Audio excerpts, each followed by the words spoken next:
Tá, e o que é esse negócio do TCC, né? Que você é um médico psiquiatra, especialista em transtorno de que, como que é o TCC? Terapia cognitivo-comportamental. O que Tá. acontece? Dentro da psiquiatria, a medicina está muito voltada para doença. Então, na psiquiatria, na saúde mental, o nome doença ele não é muito usado, ele é considerado estigmatizante, então a gente usa a palavra transtorno. Só que sempre me incomodou muito a visão da medicina para falar só de adoecimento. Eu queria entender mais sobre prevenção, como que eu ajudo alguém a não chegar ao ponto de precisar do meu tratamento, que obviamente vai beneficiar uma série de pessoas, mas é muito além disso. Eu preciso entender sobre comportamento, sobre emoções, sobre tomada de decisão. E isso é uma área compartilhada, tanto pela psiquiatria quanto pela psicologia, que são as terapias. A TCC é uma linha de terapia que hoje tem o maior escopo, a maior evidência científica de funcionamento. Então, a minha escolha pela TCC foi alinhar uma prática que iria complementar os meus conhecimentos como psiquiatra, sem perder mão da validação científica, do que realmente tem comprovação de funcionar. Tá, e o que faz a psiquiatria? Então, vamos lá, a gente tem doenças. É porque psiquiatria, você fala que não pode usar o termo doença, né? Seriam transtornos. O cardiologista cuida do coração, o neuro cuida do cérebro, o oftalmo cuida da vista, o psiquiatra ele cuida da mente. Sim. Qual que é a diferença dele para o psicólogo, por exemplo? Uma ótima pergunta. A primeira coisa que a gente tem que separar, Eduardo, é que até alguns anos atrás, o psiquiatra era visto quase como um ser mítico. Ele vai trabalhar ali a alma humana, como se fosse algo mais espiritual, mais esotérico. Na verdade, quando a gente fala de saúde mental, tem uma palavra grande que vai resumir, que se chama biopsicossocial. Basicamente é o seguinte: todo transtorno mental ou todo adoecimento mental, ele vai ter essas três esferas. A dimensão biológica, que é o cérebro, então muitas vezes eu vou ter ali alterações na química, na estrutura do cérebro. Vai ter as alterações psicológicas, que estão relacionadas com a parte de comportamento, de como que eu aprendo a reconhecer, identificar e agir baseado nos meus pensamentos e emoções. O trauma é uma forma que a gente tem de instabilizar o nosso comportamento e as nossas emoções, por exemplo. E o social é a estrutura que eu vivo. Então, muitas vezes ali eu vou estar privado de algum recurso, eu não vou ter um suporte, por exemplo, de acesso à educação, acesso à saúde. Então, esse somatório da minha predisposição genética, biológica, junto com as experiências psíquicas que eu passo, junto com o contexto social que eu vivo, é que molda o adoecimento mental. Então, se você perguntar só de órgão, qual que é o órgão que o psiquiatra estuda? É o cérebro. Tá. Mas interagindo com o ambiente social e com as experiências psíquicas. Tá, então biopsicossocial. O psiquiatra ele vai analisar o cérebro, que é a parte física, para ver se tem algum probleminha, alguma questão de neurônio, alguma coisa assim, talvez, não sei. As experiências que ela teve com a vida e o social. Meu, não é pesado esse seu trabalho? Porque, querendo ou não, você lida, não sei se todo mundo, né, como você falou, tem gente que é só porque quer ter mais saúde, né? Mas, cara, deve ser pesado você lidar só com problema de gente o tempo todo, gente que tá com depressão, gente que traz coisa ruim, gente que fala que não aguenta mais. Como que é pra você conviver com, tipo assim, você tem que ter um psiquiatra pra você não surtar de tanta coisa ruim que te chega, meu? Profissional de saúde mental tem que fazer terapia, é o que salva a gente. Mas eu quero colocar um ponto que é um mito que as pessoas têm, Eduardo, em relação ao profissional de saúde mental. Muita gente me questiona assim, como é que você dá conta de ouvir tantas histórias tristes, tentar lidar com tantos problemas? O que eu coloco é o seguinte: quando a gente pensa nessa palavra empatia, as pessoas pensam que para eu ser empático eu tenho que sentir a dor do outro. E não é isso. Para eu ser empático eu tenho que me colocar no lugar do outro. Mas eu não sou o salvador das dores do mundo. Inclusive, isso é uma coisa importante para a gente trabalhar. Inclusive, qualquer um que estiver ouvindo a gente aqui, nós não somos responsáveis pela felicidade ou bem-estar do outro. O psiquiatra, assim como o psicólogo, eu considero ele como uma lâmpada. Ele vai iluminar o caminho para que a pessoa percorra a jornada dela. Se a gente tenta assumir essa postura de super-herói, eu vou salvar a vida de alguém, eu estou desresponsabilizando a pessoa do outro lado que tem que usar essas ferramentas.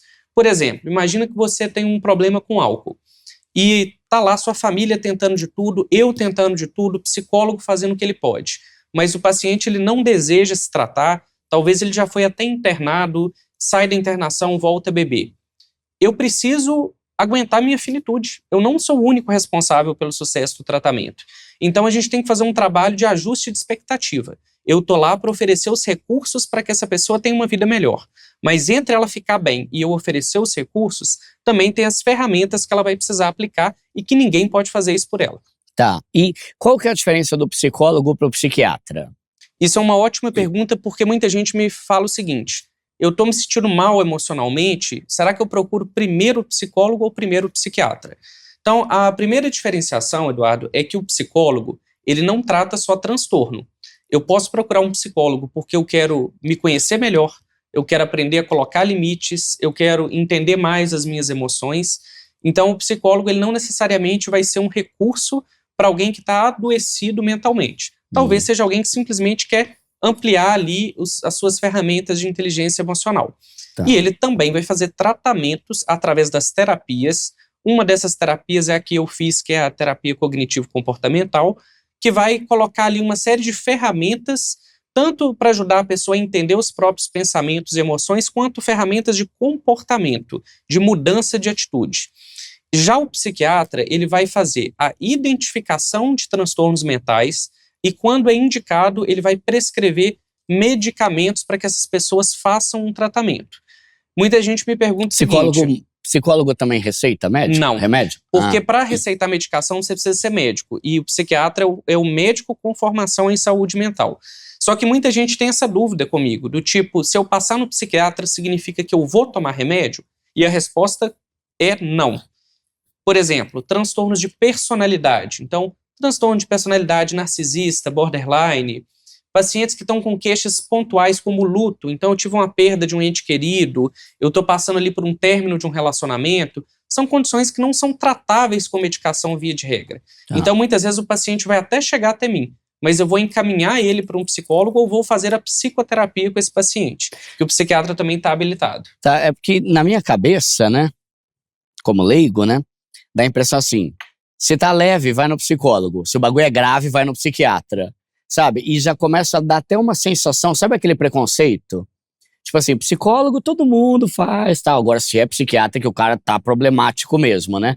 Tem sentido isso ou não? Porque não rola um preconceito de, não, eu não quero ir no psiquiatra, não sou louco. Sem né? dúvida. Tipo, não vou Pinel, né? Dá uma impressão de que psiquiatra já envolve, sei lá, se criou uma coisa de que psiquiatra é igual loucura. Né, alguma coisa assim. Sem sombra de dúvida. E isso tem um motivo, tem uma história por trás.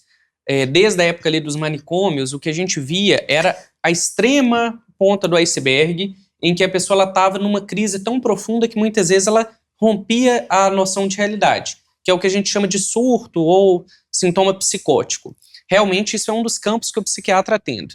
Mas se eu te falar que não é nem 5% dos pacientes, talvez até menos do que isso, a maioria das queixas que chegam de fato no consultório são de pessoas em burnout, com quadros ansiosos, toque, TDAH, autismo, insônia, ou pessoas sem um diagnóstico, mas que estão ao mesmo tempo desorientadas. Elas precisam saber qual que é o direcionamento para elas cuidarem mais das emoções. Existe o manicômio ainda? Não, existem hospitais psiquiátricos. Esse modelo manicomial que era conhecido até pouco tempo, o Pinel, em Barbacena também tinha um manicômio, que inclusive foi muito documentado como o Holocausto brasileiro, porque houveram muitas atrocidades. É mesmo? Assim. É uma história muito triste da psiquiatria, mas hoje o que a gente tem são hospitais psiquiátricos e um tipo de serviço que atende a população geral, que é o CAPS.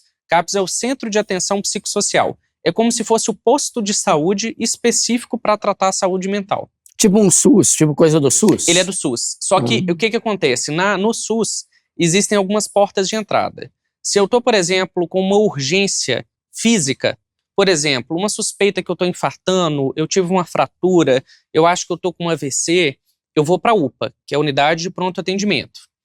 Se eu estou com alguma queixa que não é urgente, mas precisa de cuidado, então eu tenho pressão alta, diabetes, eu estou fazendo um acompanhamento de rotina, eu vou para o posto de saúde, que é a UBS. E o CAPS é essa espécie de posto de saúde que vai atender as demandas exclusivas da saúde mental e que vai atender as urgências de saúde mental. Só que isso depende do tamanho da cidade. Cidades pequenas não têm a urgência psiquiátrica, eles só têm o acompanhamento ali de consulta marcada. Tá. Cidades maiores também vão ter o serviço de urgência.